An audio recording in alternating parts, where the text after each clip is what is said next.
Hello and welcome to Property Question Time. I'm Stephen Galpin and today's show is all about sales and rentals. I've got two gentlemen with me who have been innovative in the property industry and we're going to hear all about it. So first of all, Anthony Kyriacou, CEO and founder of crispyhouse.com, property rental specialist. Welcome to you. Thanks for having me. And joining Anthony is Chris Buckler, founder of the estate agency. Couldn't be more poignant than that, could it? Very wrong, Sil. So there we are. Welcome to you both. Good to have you both back. We're going to get straight on with the questioning, and Anthony, you're going first. It seems that listening to recent news stories, the government's intention to stop no-fault evictions will be delayed as it feels the courts in the UK will not be able to handle a number of anticipated cases involved in possession. Is this the panel's understanding of the current position? Good question. I think a lot of people are slightly unsure. I think, just to kind of clarify, I don't think the government feels that the courts will be dealing with more eviction cases. I think it's more complex eviction cases that they're considering with the abolition of Section 21. And I think the court system at the moment is in a slight mess, and I think that the mess really comes down to manpower. It's essentially, it's not just in the housing sector. I think if you are dealing with the courts on any real front, you contact them and they seem to be 2 weeks behind most things that they're dealing with, and perhaps that's a bit of an understatement. So I think the government is aware of that fact. They want to make sure that the system can adapt and work in a proper capacity before they introduce these new measures. I think for the benefit of our viewers, when we talk about no-fault evictions, we have a system at the moment which is where you issue a Section 21 notice, if I'm correct, and that means that the landlord can repossess his property within, is it 2 months, I think, after that issuance of that notice? Yes. I think so. Yeah. No-fault evictions doesn't mean that if you haven't done something wrong, you totally can't be evicted. You can. If I'm right, you'll correct me if I'm wrong, but I think that there is the redevelopment grounds. There's the grounds on needing the property for yourself or your own family. And of course, if you have a difficulty in financing the property with your mortgage lender. In order to sell it. Only wanting to sell, yeah. So there are legitimate reasons and possibilities of you getting property back. So I do get the feeling in the press that people are just taking this to an extreme view, thinking they're never ever going to be, we're going to go back to the days of Rackman in Notting Hill and trying to get, sitting tenants out. I don't think that's going to happen, is it? No, I think kind of adding, no fault is lending a bit of emotion to it. So I see what you're saying. Generally, I mean, within the sector, I don't think that many landlords do issue Section 21s unless there's a real or genuine motivation to do so. And I think you've highlighted a few of them, and a few others will be kind of rent arrears or antisocial behaviour. Sure. I don't think most landlords are running around, holding a Section 21 in their hand and just serving it on their tenants. So they are a useful instrument and they are a necessity. But I think perhaps the perception of what the government wants to introduce is slightly misunderstood in the public, if that's kind of what you're asking. Yeah, I think, I mean, it's a difficult subject, isn't it? If you're a landlord and you're a small private landlord, you've got your property, you've let it out, you signed a contract with somebody. I think I probably have a very simplistic view, and I think, well, if you signed a contract for 12 months, then 12 months it is, end of. You both signed it, you both read it. Why argue about the end of it? Yeah, and that's normally the case in most contracts you sign. Contracts. I can remember when Assured Shortholds first came out, the practice was among certain agents to give you a Section 21 notice, giving you notice of possession at the point of signing the contract. That was just in case you forgot. I think most housing associations would use that same practice. Yeah. I mean, I'm all for giving people a secure environment in which to live, but it's got to be balanced. And we've got a lot in the press at the moment, have we, about rotten landlords and landlords doing this and doing that. I mean, without these small private landlords, we'd have a real crisis on our hands, wouldn't we? Absolutely, and I think a lot of landlords nowadays are very well educated and they understand the system. They don't want to be penalised because there's a lot of legislation at the moment already which penalises landlords who are not dealing with remedial works or what have you. So we do have a system in place at present. There are some landlords who do let the system down, and a lot of the time it does come down to institutional landlords, such as housing associations. Well, I think you're right. I mean, I read in the papers a lot of the trouble with substandard properties is with the housing associations. I mean, a private landlord, the tenant is very important to him. Absolutely. It's his way of probably only way of paying the mortgage. So it does. But what I like about your particular innovative business model is the fact that just like Chris's model on the sales side, you're bringing agents together, you're bringing a very quick and efficient way of finding a property, and hopefully those agents signing up to your app are substantial and legitimate and proper agents with integrity. So that's great. You're sort of umbrellaing those, and again, Chris is doing the same on the sales side. So I really quite like it. It's a positive aspect to an industry that doesn't always have the best reputation, does it? But there we are. Thank you for that, Chris. I'm preparing to market my family home, and I'm being approached by more than ever before a number of independent, self-employed agents rather than the usual conventional corporate firms. Can the panel guide me as to the pros and cons of employing the different types of agency? I'm sure you can. I can. So pros are, again, that the individual broker is going to be hungry. You're going to deal with them pretty much as one point of contact. And I think from a negotiation point of view, they're going to go to war for you to get the best price the market will allow. They're not just going to taxi offers back and forth. They have access to all the big portals, and it genuinely is their business, right? So they're the business owner, and their reputation is everything, and their KPIs aren't set by the man or their boss that hasn't sold a home in nobody Better else. tell our viewers what KPIs are. KPIs, key performance indicators, right? So essentially, going back to an agent under a brokerage model can sell 5, 10, 15 properties a year and earn very, very handsomely and offer brilliant fiduciary service the whole way through. Coming back to a high street model, I said the pros of a high street model is they may know their applicants very well. They may have a bigger pool of offices to pull from. It isn't kind of always the case. And I guess you're relying on that brand or the reputation. For me, it comes down to a couple of things. Who do I think has the ability to sell my property, not just market it, navigate me through all the due diligence on the back end? Who do I trust? And really importantly, what contract length am I going to be tied into? So one of the things that a lot of my brokers at the estate agency offer is a 0-week contract. So it very much is, if I don't perform at any point or you're not happy with my service, give me notice and I'll walk away. Whereas the high street models don't do that. In 99% of cases, they tie you in for 3 to 6 months.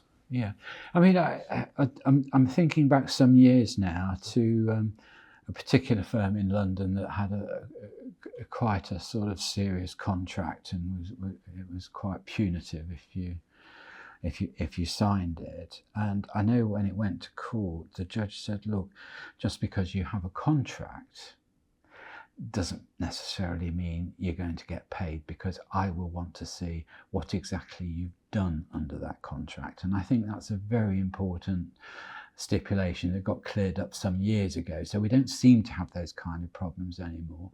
But I think the biggest question that I would raise over the broker versus the big firm is how you arrive at your valuation. Now, I would just have it in my mind that perhaps a broker who's got a very limited number of instructions, or the opportunity to get a very limited number, might be a little bit tempted to tell you what you want to hear to get the instruction. And we know that model of old, where you there's again one firm that had the ethos: if you don't get the instruction, you're not going to be able to sell it, are you? So tell your client whatever they want to hear, and we'll worry about the validity of that value later on down the line. How would you combat that? Absolutely brilliant question. I love this. This is where I'm in my element, right? So first of all, the internet. For a trained estate agent coming up with a valuation, there's so many data points now. We have access to the back end of the main portals. We have the product called Home Search. So that piece is really fun for me. So giving an accurate valuation is actually extremely easy for a trained professional.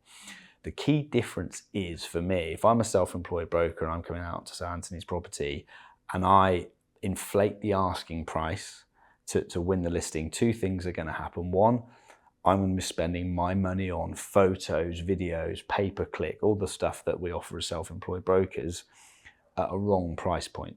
The second of all, like I say, a lot of my agents choose to go out and offer a 0-week contract. So I can do all of that great work up front, only for the client to go, yeah, but you didn't deliver, so I'm going to go with AJB on the high street. The other thing for me is when I go out to see a client, I don't give them a valuation. I come up with a marketing strategy which will allow them to get the best price the market will allow. And for me, if I or one of my brokers chooses to go into business with a client, it's a two-way street. It's not, I'm telling you what you want to hear and here's my fee. It's a very, very different relationship. And we often put it onto the client and say, listen, based on the 3 comparables we've got in front of us, where would you position your property? And I could bore you to death with stats, and I won't go into our pitch on if you put a property on a wrong price, how long it will take to sell, right, listing integrity, etc. But for me, getting the marketing strategy right and helping the client is the most important thing. Okay, well there we are. That's all we've got time for in this half of the show. So join me again after the break.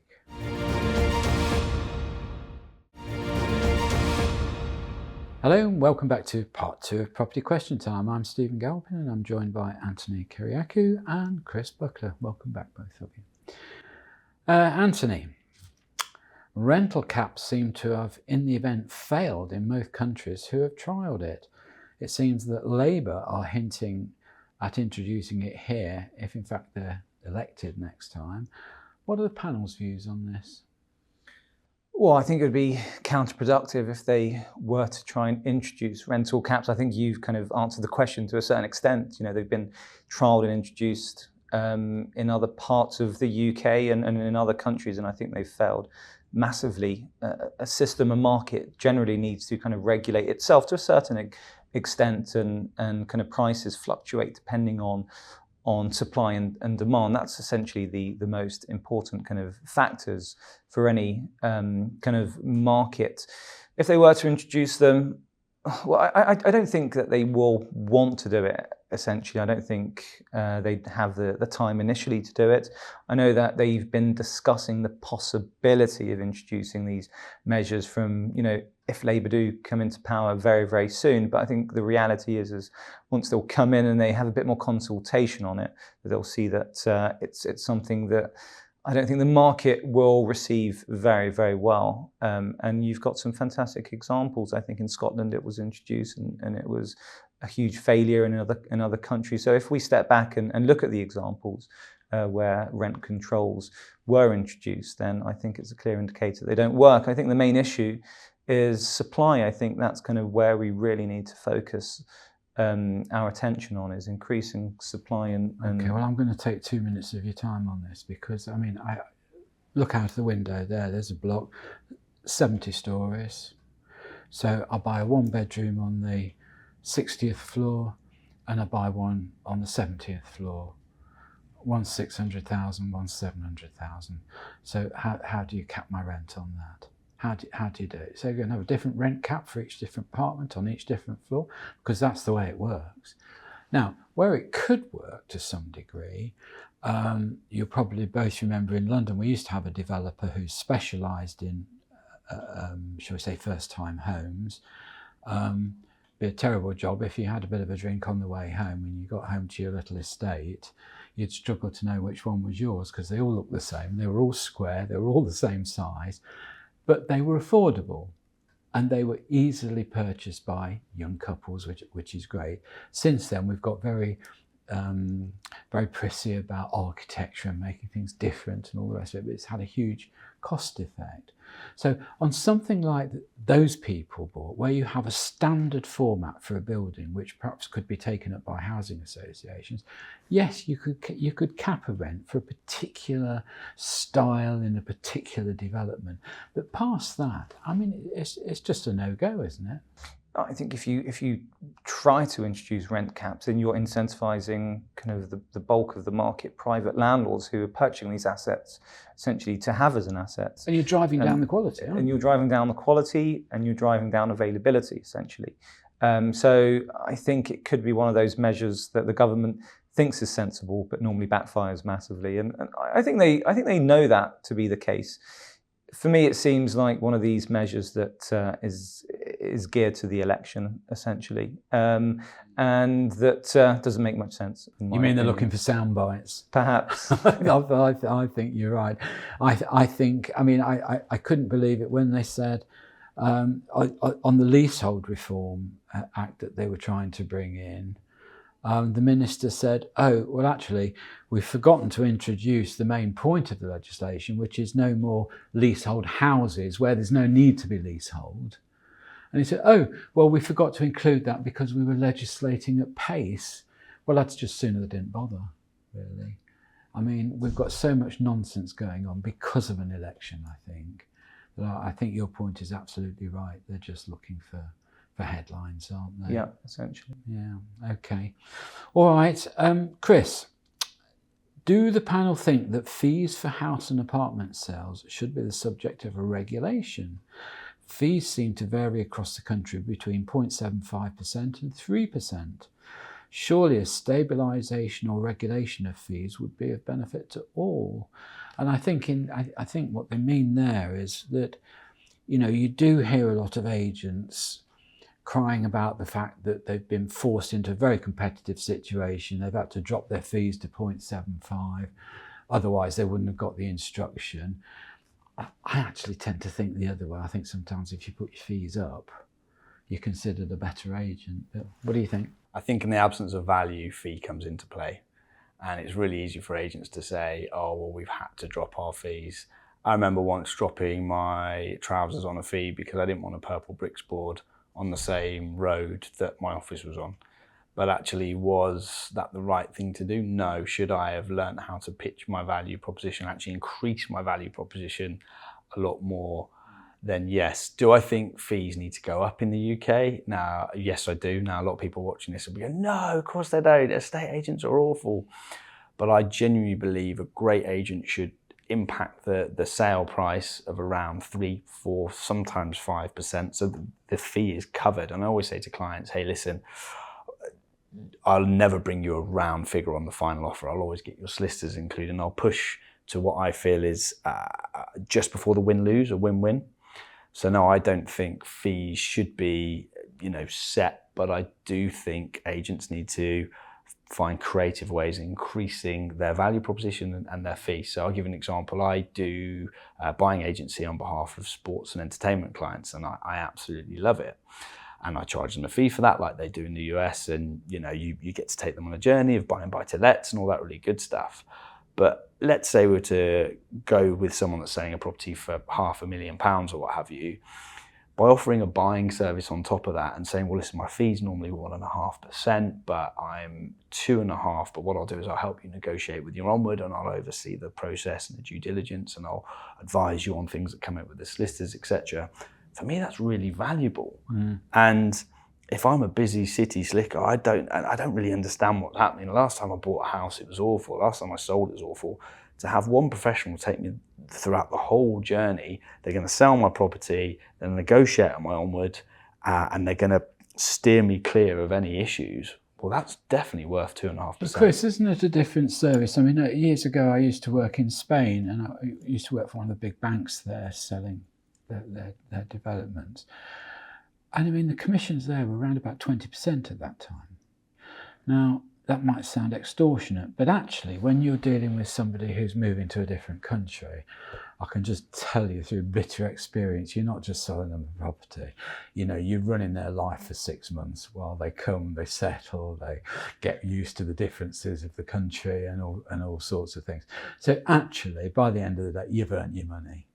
But over here, it's a very sort of singular service to some extent. And I quite like your attitude, because you're saying that you encourage your guys to, you know, take the process over. Look at not just the beginning, but also look at the end, look at the onward movement as well. And I quite like that. Do you agree with that? I do. I think where you can add value, you know, add it, because that's where you kind of sell your service essentially. Yeah. And like you say, it's not just selling a home. It's everything else which comes along. It's managing a journey effectively, yeah. and managing a journey is a challenging process. It sure so is. Yes, I think you should be paid handsomely for it. Well, it becomes a concierge service. If I go back to the kind of the footballer that moves from Arsenal to Man United, right? You're selling one. Why on earth would you do that? Indeed, right? You're selling one property. You're moving to a part of the country you might not know so well. So you need guidance. You don't want to end up buying something for 4 million quid in Didsbury, where actually if you won't be able to sell it in a couple of years. So buy something at 2 million quid and maybe get a couple of buy-to-lets. But also you want to have the pressure taken away in terms of your cars being moved or what private schools to look at. So it does become at kind of that level a concierge service. But if we bring it back down to the average person in the UK, come back to how we opened this episode, they don't like estate agents because they don't feel they can trust them, or the agent can't articulate the value, or maybe doesn't have that value proposition. For me, all of those things are changing, and I'm really excited to be part of that journey. Yeah. Well, I think that's something that actually you both can be very proud of. You know, we said at the beginning of the show that you brought some innovation to the property market, and all that I'm going to say is well done. Thank you very much. Thank you. Okay, so that's all we've got time for. So big thank you to Anthony Kyriacou. Big thank you to Chris Buckler. Thank you both very much for coming in and sharing your knowledge with us. Pleasure. I look forward to seeing you next time on Property Question Time. I'm Stephen Galpin. See you then.